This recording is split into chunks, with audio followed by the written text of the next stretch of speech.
हर्षद कुमार त्रिवेदी आपके अपने चैनल हर्षद कुमार त्रिवेदी जी के चैनल पर आप सभी मित्रों का हार्दिक स्वागत व अभिनंदन करता हूं। मैंने भारत के इतिहास को एक पेज पर लाने का जो वादा किया था वो पूरा होता हुआ। राजस्थान के इतिहास को मैंने मेरे ऑथेंटिक नोट्स द्वारा व प्रत्यक्ष आकर आपको समझा दिया है। साथ ही अभी भारत के इतिहास का टॉपिक नंबर 6 चल रहा है, क्रम से इतिहास को पढ़ें। साथ ही मैं सेकंड ग्रेड सामाजिक विज्ञान से जो तैयारी करने वाले हैं उनके 8 और सब्जेक्ट की तैयारी भी इसी चैनल पर करवा रहा हूं। तो दर्शन शास्त्र व भूगोल के वीडियो आपके अपने चैनल पर आ गए हैं। आज का बहुत ही महत्वपूर्ण टॉपिक लाया हूं।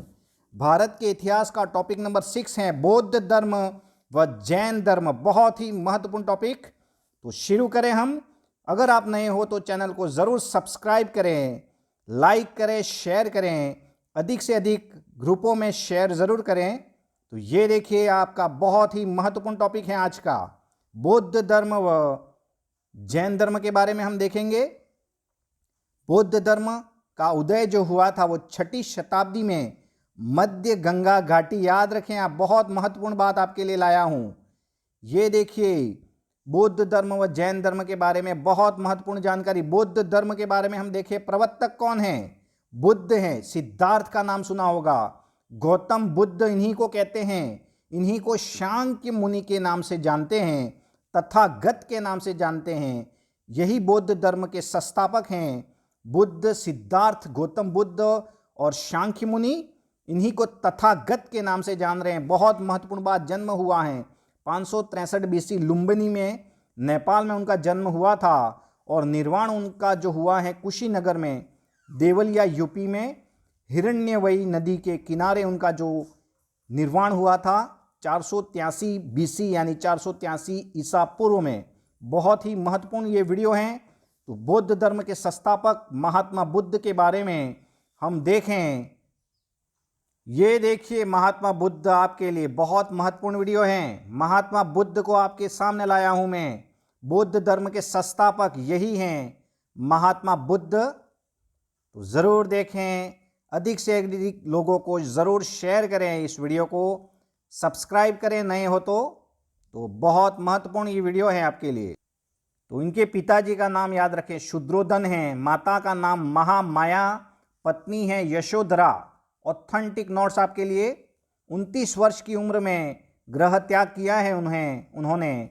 और इसी को हम ग्रेट डिस्प्रोचर के नाम से, जिसे महाविनिष्क्रमण के नाम से जानते हैं, अनोमा नदी के किनारे। ध्यान रखें आप। तो ये बहुत बड़ी उन्होंने उपलब्धि की थी। उन्होंने 29 वर्ष तक गृह त्याग दिया था। गृहस्थ जीवन जिया ज़रूर था इन्होंने, लेकिन फिर गृह त्याग दिया था। तो ये क्या कारण थे उन्होंने गृह त्याग दिया था? उनके दृश्य का क्रम पूछा गया है। तो उन्होंने किसको देखा था? तो एक तो वृद्ध को देखा था, एक बीमार व्यक्ति को, एक मृतक व्यक्ति को, एक सन्यासी को और नृव्रस्त गणिकाओं को उन्होंने देखा। और उनका जो मन है वो दृश्य, मतलब उनका जो मन था वो, फिर वो चले गए कहाँ? आजीवन सन्यासी बन गए। और बहुत महत्वपूर्ण देखिए, गुरु उनके हैं आलात कलाम है गुरु। 6 वर्ष तक उन्होंने उरुवेला बोध गया बिहार में एक स्थान है जहां पीपल के पेड़ के नीचे बुद्धत्व की प्राप्ति यानी परम ज्ञान प्राप्त किया है। 6 वर्ष तक तपस्या की थी उन्होंने। तो बहुत महत्वपूर्ण बात देखिए आप, बुद्धत्व परम ज्ञान प्राप्त हुआ है कहाँ? तो पीपल के पेड़ पर। ध्यान रखें, सभी क्वेश्चन बने हैं। उरुग्वेला बोध गया बिहार में। प्रथम उपदेश जो दिया है उन्होंने सारनाथ में दिया है, यूपी में। बौद्ध संघ की स्थापना भी उन्होंने सारनाथ में की है। सर्वाधिक जो उपदेश दिए हैं वो वैशाली की राजधानी श्रावस्ती में दिए हैं। श्रावस्ती में, ध्यान रखें आप। और संघ में प्रवेश करने वाली पहली महिला जो थी वो प्रजापति गौतमी थी। बहुत महत्वपूर्ण बात।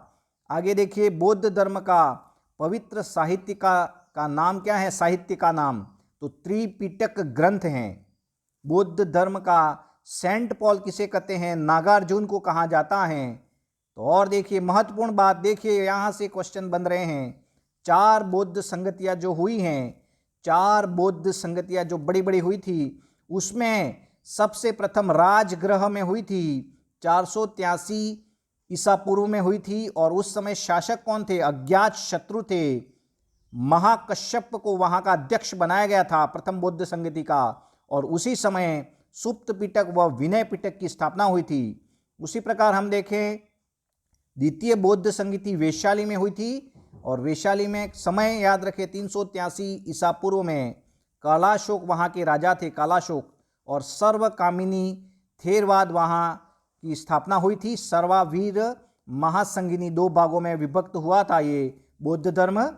आगे देखें पाटलिपुत्र में तीसरी बौद्ध संगति हुई थी, और 251 ईसा पूर्व में तीसरी संगति हुई है बौद्ध संगति, जिसमें अशोक, सम्राट अशोक को तो अध्यक्ष बनाया है। सम्राट अशोक के समय में पाटलिपुत्र में हुई है ये, और अध्यक्ष जो बनाया है वो तिस्स को, ध्यान रखें तिस्स वहाँ का अध्यक्ष था। अभिधम्म पिटक की स्थापना तीसरी बौद्ध संगति में हुई है। कुंडलवन जो जम्मू कश्मीर में एक स्थान है, वहाँ पर चौथी बौद्ध संगति हुई है 78 एडी यानी कि 78 ईस्वी में कनिष्क के राजा, कुषाण वंश के राजा, महान शासक कनिष्क के समय में हुआ है। और वसुमित्र वहाँ के अध्यक्ष थे, और अश्वघोष वहाँ के उपाध्यक्ष बनाए गए थे। और वहाँ पर हीनयान व महायान संप्रदाय में विभक्त हुआ था ये बौद्ध धर्म। तो बहुत महत्वपूर्ण ये जो हैं, यहाँ से हर एक एग्जामों में क्वेश्चन बन रहे हैं, तो इस सारणी को आप जरूर देखें। आगे देखिए बौद्ध धर्म के सिद्धांत कौन कौन से हैं? त्रिरत्न हैं, आर्य सत्य हैं, मध्यम मार्ग का सिद्धांत बौद्ध धर्म ने दिया है, दशशील का सिद्धांत दिया है, क्षणिकवाद में विश्वास किया है, प्रतीत्य संपुतवाद का निर्माण किया है, अनात्मवाद जरूर ध्यान दें आप, अनात्मवाद बौद्ध धर्म से संबंधित है। तो ये जो उन्होंने जो बौद्ध धर्म के सिद्धांत हैं वहाँ से भी क्वेश्चन बन रहे हैं, आप जरूर इसे देखें। आगे देखिए बहुत महत्वपूर्ण बात, मिल्हिन पन्हो ग्रंथ हैं, एक बौद्ध धर्म से संबंधित हैं। इंडो ग्रीक शासक मिडांडर व बौद्ध भिक्षु हैं नागसेन के बीच संवाद का जो वार्तालाप हुआ है, ये क्वेश्चन बना है, वो मिल्हिन पन्हो ग्रंथ में बना है। तो ज़रूर आप देखें, और मेरे डिस्क्रिप्शन में जाके इस नोट्स को आप ज़रूर डाउनलोड करें, वहाँ मिल जाएंगे आपको। बौद्ध धर्म के 8 महास्थान कौन से हैं? बहुत बार क्वेश्चन बना है। तो ये जो 8 जो मुख्य स्थान हैं बौद्ध धर्म के, लुम्बिनी, बोध गया हैं, सारनाथ हैं, कुशीनगर हैं, वैशाली हैं, श्रावस्ती हैं, राजगृह हैं और संकीक्षा। याद रखें आप। क्यों ये 8 स्थान महास्थान कहाँ जाते हैं? क्योंकि यहाँ पर महात्मा बुद्ध से जुड़ी हुई मुख्य घटना होती हैं। लुम्बिनी में उनका जन्म हुआ है, बोध गया में उनको क्या हुआ है? ज्ञान प्राप्त हुआ है, सारनाथ में प्रथम बार उन्होंने उपदेश दिए हैं। तो ये सभी कहीं ना कहीं कुशीनगर में उनका निर्वाण हुआ है। तो ये सभी चीज़ें उनसे संबंधित हैं, तो ज़रूर आप देखें। आगे देखिए बौद्ध धर्म के जो शासक थे, बौद्ध धर्म के जो संरक्षक शासक, ज़रूर नाम याद रखें आप। अज्ञात शत्रु का नाम सुना होगा, कालाशोक द्वितीय बौद्ध संगति इनकी समय में हुई थी, और अशोक का नाम सुना ही होगा, सम्राट अशोक तीसरी बौद्ध संगति उनके समय में हुई थी। कनिष्क ये संरक्षक थे बौद्ध धर्म के, चौथी संगति हुई थी उनके समय में। हर्षवर्धन भी बौद्ध धर्म से संबंधित है, ध्यान रखें आप। गोपाल, धर्मपाल ये पाल वंश के शासक थे जो बौद्ध धर्म के संरक्षक शासक थे। आगे देखिए गौतम बुद्ध के समकालीन शासक जिनका बौद्ध धर्म के प्रति लगाव था। तो ये देखिए बहुत महत्वपूर्ण बात कि गौतम बुद्ध के समकालीन शासक भी याद रखें आप। बिंबिसार हर्यक वंश से संबंधित हैं। अज्ञातवशु शत्रु भी, वो भी मगध के दोनों राजा थे, बिंबिसार व अज्ञात शत्रु, जो समकालीन थे महात्मा बुद्ध के। प्रसेनजीत जो कौशल के राजा थे, और चंद्र प्रगौत का नाम सुना होगा, अवंती उज्जैनी के राजा थे वह। तो आगे देखिए ये बुद्ध ने अपने अंतिम उपदेश कहाँ दिए हैं? तो किसको दिए हैं? तो सुबेच्छल नामक शिष्य था उनका, क्या नाम था? सुबेच्छ नामक शिष्य को अंतिम उपदेश दिए थे। तो ये ध्यान रखिए आप, शिष्य था उनका। बुद्ध की सर्वाधिक मूर्तियां जो हैं वो गांधार शैली में बनी हैं, गांधार शैली में बनी है सर्वाधिक मूर्तियां। गांधार शैली का प्रभाव यूनान में आपको पता है, और परंतु मथुरा शैली में प्रथम मूर्ति बनी है। बहुत महत्वपूर्ण बात है ये। बुद्ध की सर्वाधिक मूर्तियां तो गांधार शैली में बनी हैं, परंतु प्रथम जो बनी है वो मथुरा शैली में बनी है। ये देखिए, बौद्ध ग्रंथों में महावीर स्वामी को क्या कहा जाता है? नृग्रंथ नाथ पुत कहा जाता है। ये क्वेश्चन बना है। बौद्ध धर्म अनीश्वरवादी, अनात्मवाद व नैरात्मवादी हैं। प्रवेश को क्या कहा जाता था? बौद्ध धर्म में प्रवेश को उपसंपदा कहा जाता था। 15 वर्ष की आयु फिक्स थी, वो ही बौद्ध धर्म के सभा में प्रवेश होता था। बुद्ध के पंचशील सिद्धांत का वर्णन कौन से उपनिषद में हुआ है? बहुत महत्वपूर्ण बात, छांदोग्य उपनिषद, याद रखें। बुद्ध के पंचशील सिद्धांत का वर्णन छांदोग्य उपनिषद में हुआ है। बुद्ध के अष्टांगिक मार्ग का स्रोत कौन सा है? तैतरेयी उपनिषद है, ध्यान रखें, दोनों बातें महत्वपूर्ण हैं। बुद्ध के पंचशील सिद्धांत का तो वर्णन जो है छांदोग्य उपनिषद में, बुद्ध के अष्टांगिक मार्ग का स्रोत कौन सा है? तो वो है तैतरेयी उपनिषद। बुद्ध की पूर्व जन्म की कथाएं, जातक कथाएं सुप्त पिटक में वर्णित हैं।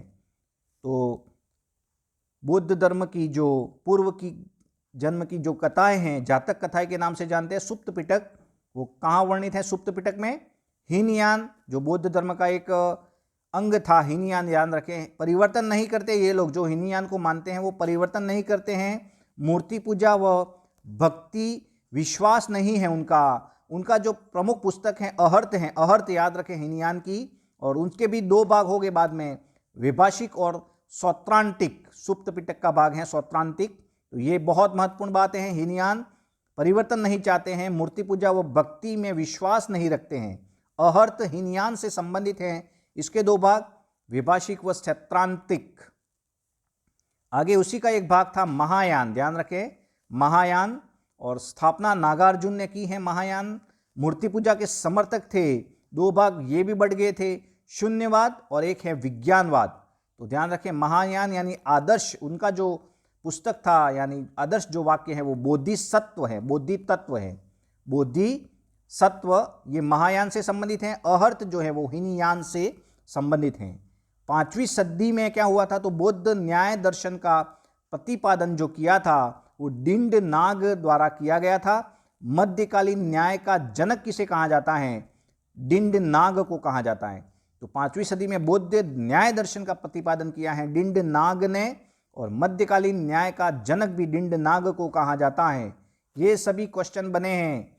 व्रजयान का नाम सुना होगा, व्रजयान 7वीं शताब्दी में आते आते बौद्ध धर्म का क्या हो गया था? तंत्र मंत्र प्रभाव बढ़ गया था।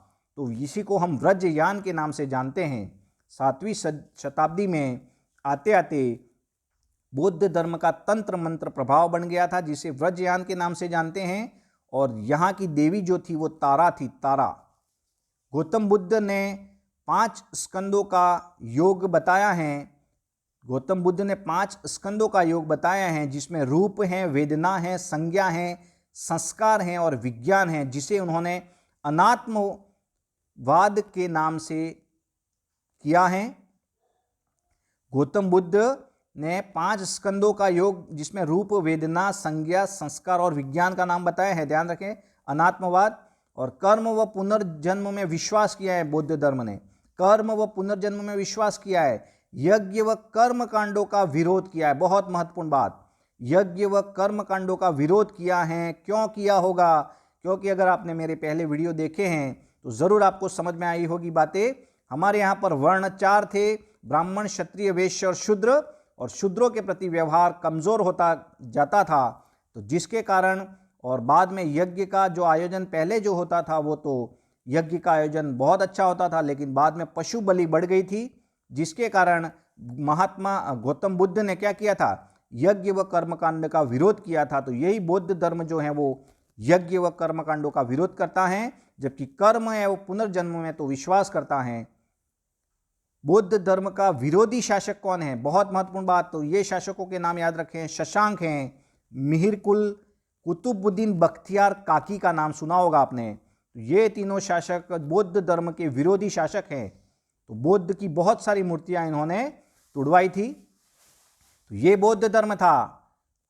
देखिए, धर्मों का क्रम, भारत में जो धर्मों का क्रम, विश्व में धर्मों का क्रम भी हम कह सकते हैं। तो ये देखिए, हिंदू सबसे पहले आया था, उसके बाद में बौद्ध आया है, उसके बाद में जैन आया और उसके बाद में इस्लाम आया है। तो ये ज़रूर आप ध्यान रखें, विश्व में धर्मों का क्रम ये क्वेश्चन बना है। सबसे पहले हिंदू, उसके बाद में बुद्ध, उसके बाद में जैन और उसके बाद में इस्लाम आए हैं। आगे देखिए, अब हम पढ़ेंगे जैन धर्म, पढ़ेंगे जैन धर्म के बारे में थोड़ी बातें हम पढ़ेंगे आज।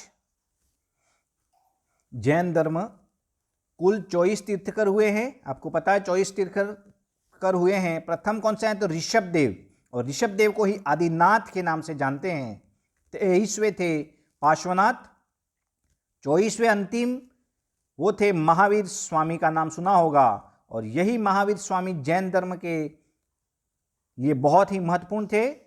गणधर उनके यानी कि जो उनके जो शिष्य थे 11 थे, ध्यान रखें महावीर स्वामी के। और प्रमुख कौन था? सुधर्मण, याद रखें सुधर्मण उनका प्रमुख शिष्य था।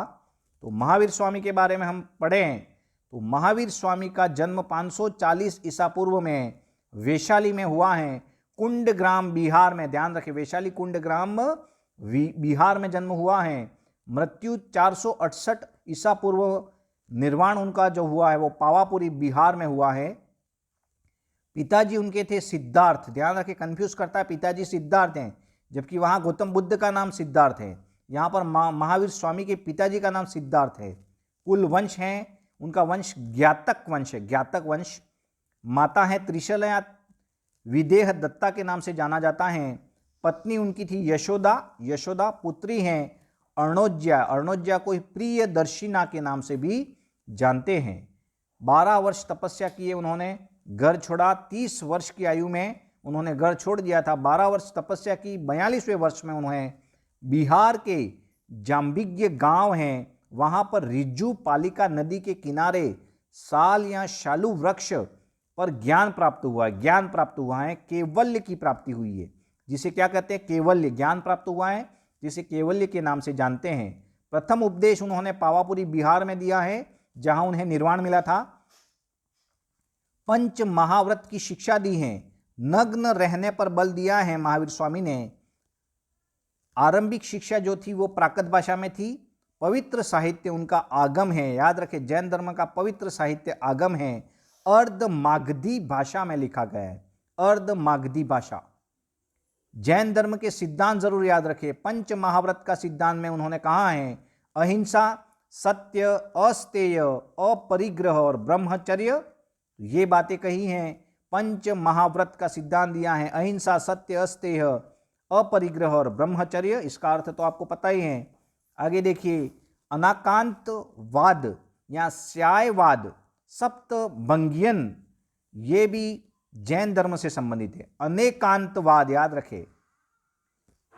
आत्मवाद भी जैन धर्म का एक सिद्धांत है। कर्म या पुनर्जन्म में तो विश्वास ये भी करते हैं और बौद्ध धर्म भी कर रहे हैं। अनिश्वरवादिता है, यह निर्जरा पर बल दिया है। निर्जरा के बाद में बताऊंगा मैं आपको। त्रिरत्न कौन से हैं जैन धर्म के? दर्शन, ज्ञान व चरित्र, याद रखें जैन धर्म के त्रिरत्न कौन से हैं? दर्शन, ज्ञान व चरित्र, याद रखें आप। आगे देखिए, जीव का मतलब क्या होता है तो आत्मा या चेतना। अजीव का मतलब आत्मा रहित जड़ तत्व है। अक्षत्र, अक्षत्र का मतलब जीव का अजीव के साथ संयुक्त होना क्या है? अक्षत्र। ये सभी क्वेश्चन कहीं ना कहीं बने हैं। संवरा से क्या तात्पर्य है तो आने वाले कर्म को रोकना, यही संवरा है। बंधन, बंधन क्या है तो जीव का अजीव के साथ में संयुक्त होना बंधन है। जीव का अजीव के साथ में संयुक्त होना बंधन है। हर्षद कुमार त्रिवेदी जी के चैनल को जरूर आप सब्सक्राइब करें, अधिक से अधिक लोगों को जरूर शेयर करें। निर्जरा देखें तो पहले से एकत्रित कर्म समाप्त करना। निर्जरा का मतलब देखो, पहले से जो एकत्रित कर्म है उसको समाप्त करना। मोक्ष क्या है तो जीव का अजीव से मुक्त होकर वास्तविक स्थिति में आना ही मोक्ष है। जीव का अजीव से मुक्त होकर वास्तविक स्थिति में आना ही मोक्ष है। संथारा याद रखें, सल्लेखना भी बोलते हैं संथारा को। उपवास के द्वारा निर्वाण, मृत्यु प्राप्त करने की पद्धति है। जैसे चंद्रगुप्त मौर्य ने किया था, संथारा की थी, संथारा या सल्लेखना। उपवास के द्वारा अपने प्राणों को त्याग देना, यही है संथारा या सल्लेखना, याद रखें आप। मौर्य वंश के महान शासक ने ये कार्य किया था, तो वो भी संरक्षक थे। श्वेतांबर जो थे, ये देखो, ये जो जैन धर्म है वो 2 भागों में बट गया था बाद में। एक तो श्वेतांबर और एक है दिगंबर। श्वेतांबर यानी सफेद कपड़े पहनते थे, जबकि दिगंबर मतलब वो जो थे वो क्या थे, वो नग्न रहते थे, दिगंबर। तो श्वेतांबर जो थे वो उदारवादी थे, जबकि दिगंबर जो थे रूढ़िवादी थे। ध्यान रखें आप, श्वेतांबर के संस्थापक स्थूलभद्र है, स्थूलभद्र, जबकि दिगंबर को जो संरक्षण दिया वो भद्रबाहु ने। दक्षिण भारत में दिगंबर ज्यादा चला था, और भद्रबाहु किसके समकालीन थे, चंद्रगुप्त मौर्य के। और भद्रबाहु ने ही कल्पसूत्र नामक एक ग्रंथ लिखा है संस्कृत भाषा में। ये ध्यान रखें, बहुत महत्वपूर्ण बात है। आगे देखें कि जैन संगीति जो हुई है वो दो हुई हैं। प्रथम जैन संगीति 298 ईसा पूर्व में हुई है, चंद्रगुप्त मौर्य के समय में। ये प्रथम नहीं है, मौर्य, चंद्रगुप्त मौर्य के काल में प्रथम जैन संगीति हुई है 298 ईसा पूर्व में, पाटलिपुत्र में हुई है। ध्यान रखें। और अध्यक्ष किसे बनाया है, स्थूलभद्र को बनाया है, ये ध्यान रखें आप। द्वितीय जो हुई है 513 ईस्वी में हुई है, एडी यानी ईस्वी में, वल्लभी गुजरात में हुई है 513 ईस्वी में, बहुत समय बाद हुई, समझ सकते हो आप। और अध्यक्ष किसे बनाया है द्वितीय जैन संगीति में, देवधी श्रमण को अध्यक्ष बनाया वहां का। और आगम साहित्य की स्थापना हुई है, बहुत महत्वपूर्ण बात। जैन धर्म का जो महान ग्रंथ है वो है आगम, और उसकी स्थापना द्वितीय जैन संगीति में हुई है। अनेकांतवाद जैन धर्म से संबंधित है, अनेकांतवाद जैन धर्म से संबंधित है। तत्वमीमांसी तात्पर्य तत्वमीमांसा है। अनेकांतवाद जैन धर्म से संबंधित है, तत्वमीमांसा से संबंधित है। स्कायवाद जो है वो जैन धर्म का ही है। इसका मतलब क्या होता है, तो ज्ञान मीमांसी। अनेकांतवाद का मतलब है तत्वमीमांसी, जबकि स्थायवाद का मतलब है ज्ञान मीमांसी। उसके बाद में हम देखें तो जैन मठों को बसादी कहते हैं, बसादी। जैन धर्म में मूर्ति पूजा के उल्लेख का सर्वप्रथम अभिलेखन जो हुआ है वो कलिंग नरेश खारवेल का हाथी गुहा लेख में हुआ है। बहुत महत्वपूर्ण बात, जैन धर्म जो है मूर्ति पूजा के उल्लेख का सर्वप्रथम कहाँ साक्ष्य मिल रहे हैं हमें, तो वो है कलिंग यानी उड़ीसा, नरेश खारवेल का हाथी गुहा एक लेख है, वहां से हमें जैन धर्म की मूर्ति पूजा का उल्लेख मिलता है। प्रदुगल कणों का जीवों की ओर रोकना क्या है, संवर। प्रदुगल कणों का जीवों की ओर रोकना संवर किसे कहते हैं, क्वेश्चन बना है। आगे देखिए, जैन धर्म ईश्वर को मानता है पर ईश्वर को सृष्टि के निर्माता नहीं मानता। बहुत महत्वपूर्ण बात, जैन धर्म जो है वो ईश्वर को तो मानता है लेकिन ईश्वर को सृष्टि का निर्माता नहीं मानता। और हम मुख्य दर्शन और संस्थापक जरूर देख लें। योग दर्शन के संस्थापक पतंजलि हैं, सांख्य दर्शन के संस्थापक है कपिल मुनि, वैशेषिक कणाद हैं, न्याय के गौतम, मीमांसा व पूर्व मीमांसा के जैमिनी हैं, जबकि वेदांत दर्शन के संस्थापक ब्रह्मण्य हैं। और अन्य जो मीमांसा हैं, अन्य मीमांसा के वेदांत हैं। तो ये जरूर आप देखें, बहुत महत्वपूर्ण बात, ये दर्शन व प्रवर्तक जरूर आप देख लें। आगे देखिए, पार्श्वनाथ का काल महावीर से 250 ईसा पूर्व माना जाता है। इनके अनुयायी को नृग्रंथ कहा जाता है, नृग्रंथ कहा जाता है। ध्यान रखें आप, पार्श्वनाथ के काल जो महावीर से 250 ईसा पूर्व माना जाता है तो इसके अनुयायी को नृग्रंथ कहा जाता है। महावीर का प्रथम शिष्य जमाली था, दामाद।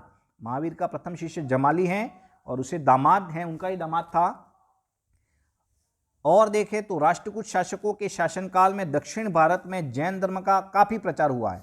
राष्ट्रकूट राजाओं के शासनकाल में दक्षिण भारत में जैन धर्म का काफी प्रचार हुआ है। जैनों के उत्तर भारत में 2 केंद्र थे, ध्यान रखना। जैनों के उत्तर भारत में एक तो था उज्जैन और एक था मथुरा।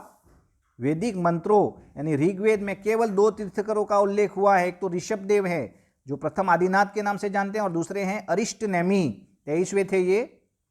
और आगे देखिए कुछ महत्वपूर्ण बातें, ये देखिए, जैन संघ के सदस्य 4 वर्गों में विभक्त थे। जैन धर्म के जो संघ के सदस्य थे 4 वर्गों में विभक्त थे, ध्यान रखें। एक तो है भिक्षु, भिक्षणी, श्रावक, श्राविका। भिक्षु, भिक्षणी, श्रावक, श्राविका। दक्षिण के जैन धर्म को संरक्षक राज्य, दक्षिण के जो संरक्षक राज्य थे वो जैन धर्म को ज्यादा उन्होंने प्रभाव दिया है। वो है एक तो गंग, कदंब, चालुक्य व राष्ट्रकूट। गंग, कदंब, चालुक्य व राष्ट्रकूट ने जैन धर्म को संरक्षण दिया है। जबकि जैन धर्म के समर्थक राजा कौन कौन से हैं? उदयन, बिंबिसार। देखो, बिंबिसार और अज्ञातशत्रु ने जैन और बौद्ध दोनों को संरक्षण दिया है। चंद्रगुप्त मौर्य जैन धर्म से संबंधित है। बिंदुसार ने भी जैन धर्म को माना है। जबकि एक हैं खारवेल, ये हाथी गुफा लेख वाले कलिंग के शासक थे। और चंपा के शासक, ध्यान रखना, चंपा के शासक दधि वाहन की पुत्री चंदना महावीर स्वामी की पहली महिला भिक्षुणी रही हैं, ये जरूर ध्यान देखें। जबकि आजीवक संप्रदाय के संस्थापक कौन है? माखली गोशाल है। आजीवक संप्रदाय जो था उसके संस्थापक नाम जरूर याद रखें, माखली गोशाल थे। तो इस प्रकार मैंने बौद्ध धर्म व जैन धर्म के बारे में बहुत अच्छी तरह से आपको समझाने की पूरी कोशिश की है। तो आप इतिहास को क्रम से जरूर पढ़ें, तो जरूर मेरे चैनल पर बने रहें। नए हो तो चैनल को जरूर सब्सक्राइब करें। ये चैनल है हर्षद कुमार त्रिवेदी जीके चैनल, और ये कॉन्टैक्ट नंबर हैं। ज़रूर आप कोई कमी हो तो ज़रूर आप बताएं, तो जिससे टाइम मिले तो हम ज़रूर उसका जवाब देंगे। तो अधिक से अधिक लोगों को ज़रूर शेयर करें, लाइक करें, मेरे डिस्क्रिप्शन में जाके इस नोट्स को ज़रूर डाउनलोड करें। तो फिर से मिलते हैं, तब तक के लिए जय हिंद, जय भारत।